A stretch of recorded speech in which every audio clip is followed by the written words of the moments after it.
बच्चों, कल यानी कि पिछले वीडियो में आपने पढ़ा था कि सिंचाई करने की विधियां कौन कौन सी हैं। तो सिंचाई करने की विधियों में कुछ विधियों का वर्णन मैंने ऊपर किया था, जैसे क्यारी विधि है, द्रोणी विधि है, या अंगूठी या सुंदरी विधि है। अब हम सिंचाई की पूर्ण सिंचाई विधि या फैरो मेथड इसका अध्ययन करेंगे। यह सिंचाई की सबसे अधिक प्रचलित विधि है, जिसका प्रयोग मुख्यतः पंक्तियों में बोई गई जो फसलें होती हैं उसके लिए करते हैं। दो पंक्तियों के मध्य में एक पतली नाली बना लेते हैं जिसे कुण कहते हैं। जैसे गन्ने की फसल है, आलू की फसल है, शकरकंद है, रिस्का है। ये जो फसलें हैं ये ज़्यादातर मेढ़ों पर बोई जाती हैं, और इसके लिए, इन फसलों के लिए यह जो विधि है यह सबसे अच्छी है। कुण द्वारा सिंचाई की मुख्यतः दो विधियां हैं। पहली है गहरी कुण विधि या डिप फैरो मेथड्स इसको कहते हैं। यह विधि अधिकतर सब्जियों में, विशेष रूप से सब्जियों की फसल जैसे आलू, गन्ने में भी इसका प्रयोग करते हैं। इससे खेत को गहरे कुण और मेढ़ों में बांट लिया जाता है। खेत को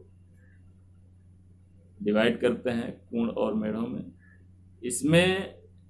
इससे जो ये खेत की जो जल उपयोग दक्षता होती है वो बढ़ जाती है। कुण हल से या फावड़े से तैयार किए जाते हैं।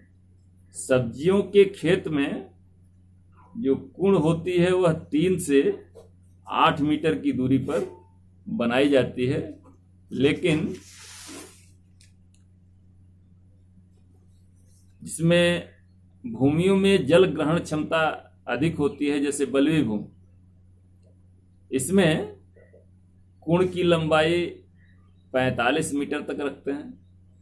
चिकनी मिट्टी में कुण की लंबाई 300 मीटर तक रख सकते हैं, और इन कुणों में कम से कम 5 से 20% तक का ढाल देते हैं। ढालू क्षेत्रों में ढाल के विपरीत कुण बनाया जाता है। ऐसे क्षेत्र जहां 5 से 20% तक जो भूमि ढालू होती है, वहां पे कुण बनाते समय ध्यान रखते हैं कि कुणों को हमेशा ढाल के विपरीत बनाया जाए। दूसरी विधि होती है झुर्रीदार कुण विधि या कोरुगेशन मेथड।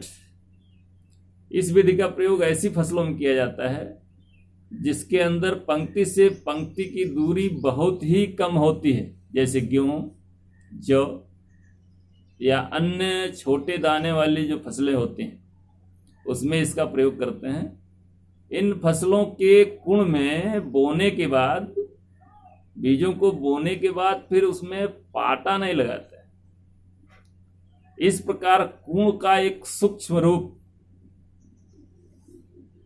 इन फैरों से, नालियों से मिलकर के बनता है, और खेत ही छोटे छोटे कुण और मेढ़ों में बट जाता है, जिसमें बिना पाटा लगाए हुए खेत की सिंचाई करते समय जल इन छोटी छोटी नालियों से होता हुआ एक सिरे से दूसरे सिरे तक पहुंचता है। इस विधि को हम झुर्रीदार विधि कहते हैं। झुर्रीदार विधि के लाभ क्या है, इसके बारे में हम जानेंगे। इस विधि में पहला लाभ यह है कि जल की एक निश्चित मात्रा से अपेक्षाकृत अधिक क्षेत्रफल में सिंचाई की जा सकती है, यानी कि इस विधि से जल की बचत होती है। दूसरा, जल पौधों के तनों के संपर्क में नहीं आता है, नालियों में रहता है, फसल मेड़ पे रहती है, तो इसके कारण जल के सीधे संपर्क में पौधों का तना नहीं आता है, अतः इससे पानी से जो पहुंचने वाली हानि होती है सीधी पानी से, यह पौधों को नहीं होती, यानी पौधों को किसी प्रकार की हानि नहीं पहुंचती है। तीसरा है, जल का खुला हुआ जो तल होता है वह कम हो जाता है, जिसके कारण वाष्पीकरण की जो क्रिया होती है, वाष्पीकरण की क्रिया से जो जल की हानि होती है, यह हानि कम होती है और इससे जल का बचाव होता है। वाष्पीकरण क्रिया कम होगी तो जल बचेगा, जिसका प्रयोग पौधे अपने कार्यों में करेंगे। खेत में आवश्यकता अनुसार ही जल दिया जाता है, जिससे जल का अधिकांश भाग जो होता है वो पौधे अपने उपयोग में लाते हैं। प्रत्येक सिंचाई विधि के साथ साथ इस विधि में भी कुछ हानियां हैं। तो झुर्रीदार विधि या फैरो विधि की जो हानि है वह है कि इस विधि में केवल उन्हीं फसलों में सिंचाई की जा सकती है जिन फसलों को हम लाइन से बोते हैं। छिटकवा विधि से बोई गई फसलों में इस विधि के द्वारा सिंचाई नहीं कर सकते हैं। यह विधि बहुत लंबे क्षेत्रफल पर अगर फसल बोई गई है तो उसके लिए यह विधि उपयुक्त नहीं है। साथ ही साथ कूण बनाने में अधिक पूंजी और श्रम की आवश्यकता पड़ती है, जिसको भारतीय किसान वहन नहीं कर सकता। छोटे किसान विशेष रूप से वहन नहीं कर सकते हैं। जिनके पास धन पर्याप्त मात्रा में ऐसे किसान वहन भी कर लें, तो जो छोटे किसान होते हैं इस विधि को अप्लाई नहीं करते हैं। दूसरी जो विधि है सिंचाई की वह है अधोसतह अथवा भूमिगत सिंचाई। यह जो ऊपर विधियां आपने पढ़े, भूमि की ऊपरी सतह पर सिंचाई करने की विधियां हैं। भूमि की निचली सतह से सिंचाई करना भूमिगत सिंचाई, यानी सब सरफेस इरिगेशन। मृदा के निचले स्तर में सिंचाई करना, वहां से सिंचाई करना। इस प्रकार की सिंचाई उन स्थानों पर अधिक होती है जहां पर जो नीचे की भूमि के नीचे का जो तह होता है वो कठोर, यानी अधो सतह जो होती है वो कठोर होती है। इस सख्त तह तक नालियां खोदते हैं और नालियां खोद करके उसमें कंकड़ पत्थर भर करके ऊपर से उसको ढक देते हैं और फिर नालियों में जल भर देते हैं। इस प्रकार की नालियों में कंकड़ पत्थर के स्थान पर कभी टाइल्स या छिद्र युक्त लोहे की या सीमेंट की पाइप का भी प्रयोग करते हैं। मुख्य नाली का जो धरातल होता है उसको ऊपर रखा जाता है और जो सहायक नालियां होती हैं इससे नीचे के धरातल पर रखी जाती हैं। सहायक नालियों में 5 सेंटीमीटर प्रति 32 मीटर का ढलान उसमें दिया जाता है, जिससे जल सभी जगह समान रूप से सुगमता से पहुंच जाए। जो सहायक नालियां होती हैं यह 1.25 मीटर से 3 मीटर के फासले पर इसको सहायक नालियों को रखते हैं।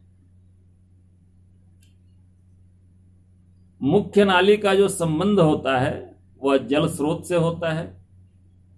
जल सहायक नालियों में पहुंच करके रंध्र कूपों की सहायता से जड़ों के क्षेत्र में पहुंच जाता है और इस विधि में जल का खर्च कम होता है और कम खर्च से अधिक क्षेत्रफल में सिंचाई कर सकते हैं। साथ ही साथ इस विधि के द्वारा जल का जो ह्रास होता है वह भी कम होता है। यदि नली रुक जाए कहीं तो उसकी मरम्मत करने में खर्च ज़्यादा आता है। कहीं जाम हो जाए नालियाँ, टूट जाए नली, ऐसी अवस्था में उसकी मरम्मत करने में खर्च ज़्यादा आता है। छोटे क्षेत्र तक ही यह विधि ठीक रहती है, लंबे क्षेत्रफल के लिए यह उपयुक्त नहीं है। लवणीय मृदाओं में इसका प्रयोग नहीं करना चाहिए। नालियों की गहराई हमेशा 3 मीटर से कम नहीं रखनी चाहिए। अधोपृष्ठीय सिंचाई से लाभ क्या है, इसके बारे में हम कह सकते हैं कि पहला लाभ तो यह है कि कम जल से अधिक क्षेत्रफल में सिंचाई करते हैं, अर्थात जल उपयोग क्षमता में वृद्धि होती है। दूसरा, जो वाष्पीकरण की क्रिया द्वारा जल की हानि होती है वह इसमें नहीं होती, यानी वाष्पीकरण की दर शून्य हो जाती है। प्रक्षेत्र पर लेआउट में क्षेत्र नष्ट नहीं होता है।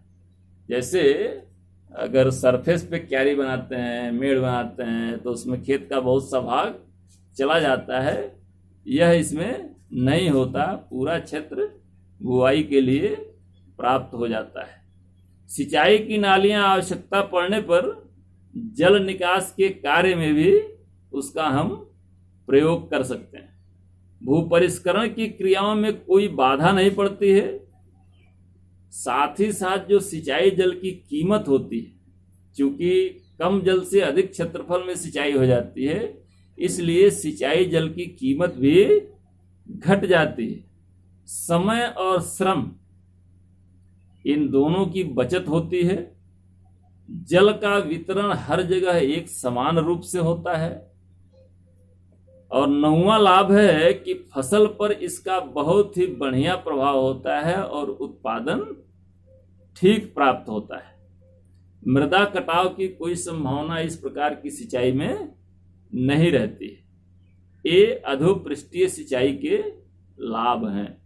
अब जहां लाभ है वहां प्रत्येक विधि की अपनी कुछ हानियां भी होती हैं। तो अधोपृष्ठीय सिंचाई की हानियां भी हैं। इसको हम ऐसे जान सकते हैं कि अधोपृष्ठीय सिंचाई जो चिकनी मिट्टी होती है उसमें यह उपयुक्त नहीं होती। चिकनी मिट्टी में इसका प्रयोग करना ठीक नहीं रहता है। दूसरा हानि यह है कि जो प्रारंभिक लागत होती है सिंचाई की नालियां बनाने में, तैयार करने में, वह बहुत अधिक लगती है और सामान्य किसान इसको वहन नहीं कर पाता है। तीसरी हानि यह है कि यह सिंचाई कटाव युक्त और ढालू स्थानों के लिए उपयुक्त नहीं है। चौथी हानि है सिंचाई के जल के साथ कीटनाशी और रोगनाशी दवाओं का छिड़काव नहीं किया जा सकता है, उसका प्रयोग नहीं कर सकते। पांचवी हानि यह है कि अधोभूमि की जो सिंचाई नालियां होती हैं, सिंचाई होती है, नालियां, पाइप आदि अगर रुक जाए, खराब हो जाए, तो फिर उसको मरम्मत करने में बहुत कठिनाई आती है। साथ ही साथ मरम्मत करने में बहुत श्रम और धन व्यय होता है। और अगली हानि है केशिका क्रिया, यानी कैपिलरी एक्शन से भूमि की निचली सतह के जड़ में लवण पहुंच करके पौधों को हानि पहुंचा सकते हैं। यह भूमि लवणीय भी हो सकती है, क्योंकि नीचे जो लवण है वह पानी के साथ कैपिलरी क्रिया के द्वारा, केशिका क्रिया के द्वारा जल में घुलकर मृदा की ऊपरी सतह पर आ सकते हैं और भूमि को लवणीय बना सकते हैं। सातवां, सामान्य या साधारण कृषक, जैसे पहले बताया, सामान्य कृषक इसका प्रयोग नहीं कर सकता है, क्योंकि इसमें काफी धन की आवश्यकता पड़ती है। तीसरी जो सिंचाई है वह है बौछारी सिंचाई या स्प्रिंगर इरिगेशन। अक्सर आपने शहर में अगर घूमा है तो पार्कों में गए होंगे तो आपने देखा होगा स्प्रिंकल लगे होते हैं और उससे बौछारी पानी फव्वारे के रूप में निकलता रहता है। सिंचाई की इस विधि का प्रयोग ज्यादातर ढालू क्षेत्रों, रेतीली भूमियों या उन क्षेत्रों में किया जाता है जहां पर भूमि का कटाव बहुत अधिक होता है। जो भूमि कटाव से बहुत प्रभावित होती है उन क्षेत्रों में स्प्रिंकल या बौछारी विधि से सिंचाई करना उत्तम रहता है। इस विधि में जल भूमि की सतह पर बौछार के रूप में, जैसे बारिश होती है, इस प्रकार से गिरता है। इस विधि में लोहे या रबर के पाइप को भूमि पर बिछा देते हैं सहायक पाइप एक दूसरे के समानांतर रखते हुए आवश्यकता अनुसार दूरियों पर उसमें नोजल लगा देते हैं। नोजल घूमने वाले भी हो सकते हैं या स्थिर भी हो सकते हैं। इन नलों का संबंध मुख्य नल से एवं मुख्य नल का संबंध जल स्रोत से कर दिया जाता है। इन नलों से जल दबाव से प्रवाहित होता है उसमें नाली के अंदर। दबाव जो ये होता है नाली के अंदर जो जल का दबाव होता है यह 15 पाउंड प्रति वर्ग इंच के हिसाब से रखा जाता है। इस विधि के द्वारा जल उपयोग क्षमता जो होती है वो बढ़ जाती है, लेकिन यह विधि काफ़ी महंगी होती है और महंगी होने के कारण इसको किसान प्रयोग नहीं करता। साथ ही साथ जिन क्षेत्रों में वायु तेज चलती है, यानी हवाएं हमेशा तेज चलती हैं, यानी 15 किलोमीटर प्रति घंटा से अधिक अगर हवा की रफ्तार है, तो ऐसे क्षेत्रों में इस विधि से जल का वितरण ठीक प्रकार से नहीं हो पाता है। कभी कभी लगातार जल से भीगे रहने के कारण पौधों में अनेक प्रकार के रोगों का भी प्रकोप बढ़ जाता है। इस विधि से सिंचाई करने पर कुछ फसलों की गुणवत्ता पर भी प्रतिकूल प्रभाव पड़ता है, यानी उनकी गुणवत्ता खराब हो जाती है। पौध संरक्षण के लिए कवकनाशी और कीटनाशी रसायनों के छिड़काव के बाद अगर इसका हम प्रयोग करते हैं तो इससे दवाएं जो होती हैं जिनका छिड़काव किया जाता है वो घुल करके बह जाने का उसका डर रहता है, और दवाओं का जो हम प्रभाव चाहते हैं पौधों के ऊपर पड़े वो नहीं मिल पाता है, क्योंकि इस प्रणाली के अपनाने में आरंभ में बहुत ज़्यादा व्यय आता है। इसलिए आवश्यक है कि किसान को उस स्थिति का पूर्ण ज्ञान होना चाहिए जहाँ पर इसका प्रयोग कर रहा है, जहाँ पर इसे अपनाने से कम जल से अधिक सिंचाई करके अधिक उपज ली जा सकती है। ऐसे ही क्षेत्रों में इसका प्रयोग करना चाहिए। यदि किसान बगैर सोचे समझे इसको अपने खेत पर अपनाता है तो हो सकता है कि उसे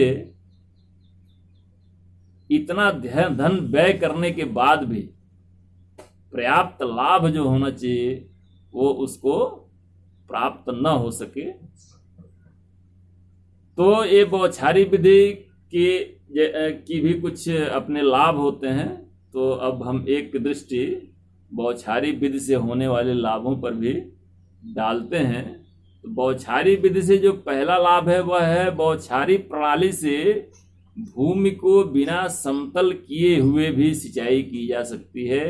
इसलिए ऊंची नीची एवं अधिक ढलान वाली भूमियों में सिंचाई के लिए यह जो प्रणाली है यह अत्यंत ही उपयुक्त है, उपयोगी है। दूसरा लाभ इसका यह है कि यदि खेत का कुल क्षेत्रफल 2.5 हेक्टेयर से कम है तो स्प्रिंकल प्रणाली यानी बौछारी विधि से हम सिंचाई अगर करते हैं या इस विधि को अपनाते हैं तो उसमें प्रति हेक्टेयर खर्च अधिक आएगा और किसान को बहुत लाभ नहीं होगा। यानी इस विधि का प्रयोग 2 हेक्टेयर से ऊपर 2.5 हेक्टेयर से ऊपर के क्षेत्रफल में ही करना चाहिए।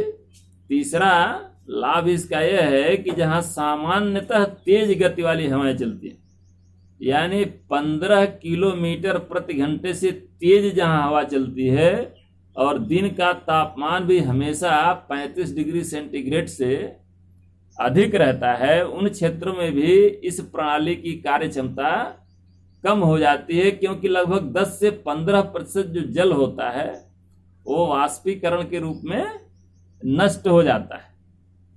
चौथा, उन क्षेत्रों में जहां जल अधिक लवणीय खारा है, इस प्रणाली द्वारा जल को दिन के अधिक तापमान के समय फसल पर लगाने से फसल की पत्तियों के झुलस जाने की संभावना रहती है।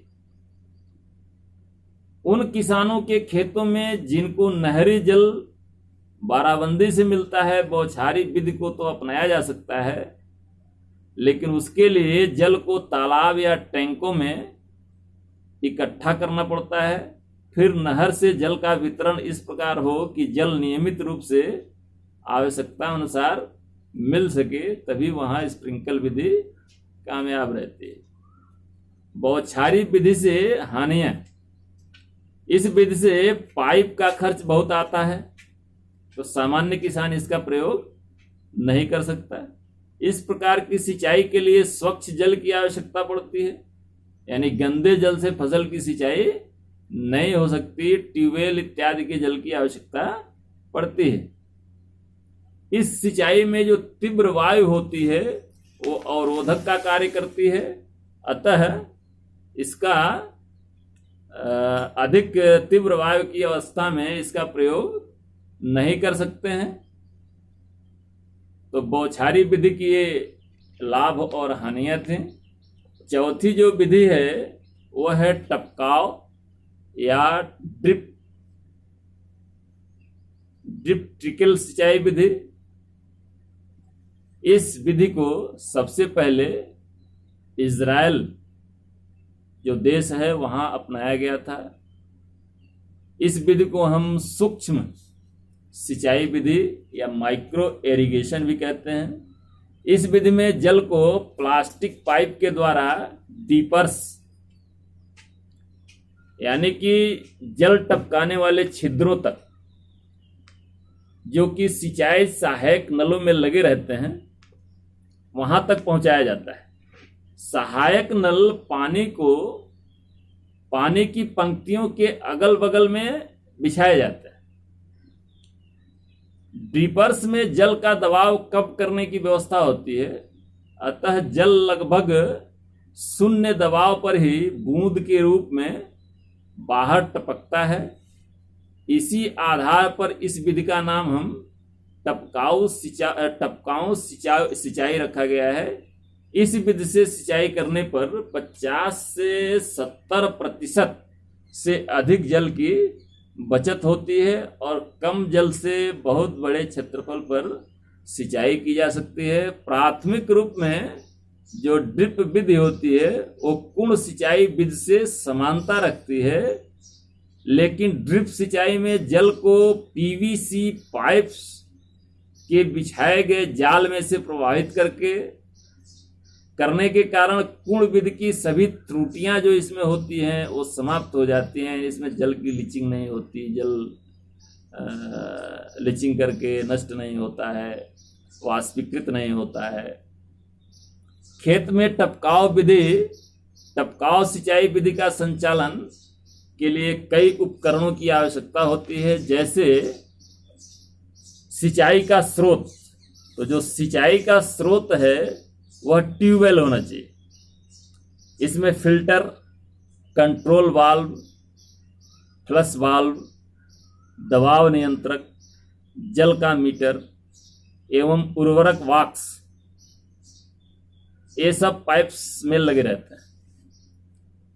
अब इसमें दूसरा होता है मुख्य प्रवाह धारा या मेन लाइन, जहां से सप्लाई होती है पानी की।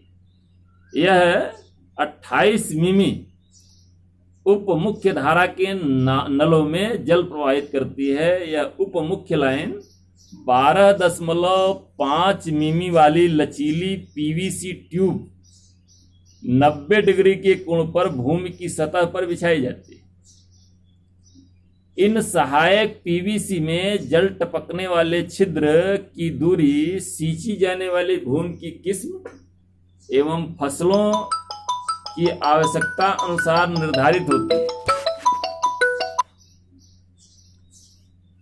फसलों की आवश्यकता अनुसार इसको निर्धारित करते हैं। सहायक पाइप की जो लंबाई होती है वो 40 मीटर के लगभग होती है और इसका अंतरण फसल की पंक्ति की दूरी के अनुसार रखा जाता है। प्रत्येक जो सहायक पाइप में 40 सेंटीमीटर की दूरी पर 70 छिद्र होते हैं।